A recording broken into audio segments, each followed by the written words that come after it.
Alright guys, I'm doing a review of these Steinfelds Dill Pickles. These are from Costco. They were on sale, so check this out. I've never tried these ones. I've always tried, you know, the regular ones like Heinz and all those other companies, but here's the ingredients, and let's do a quick taste test. Okay, that's what they look like. Let's grab one here.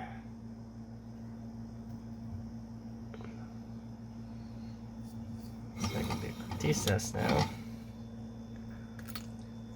Wow. They're really good. They have a really good crunch. Like insane crunch. And taste-wise, there's a nice garlic taste to it, and the dill really comes through. Actually, really good, guys. Definitely check it out. Any questions, comments, please subscribe to the channel.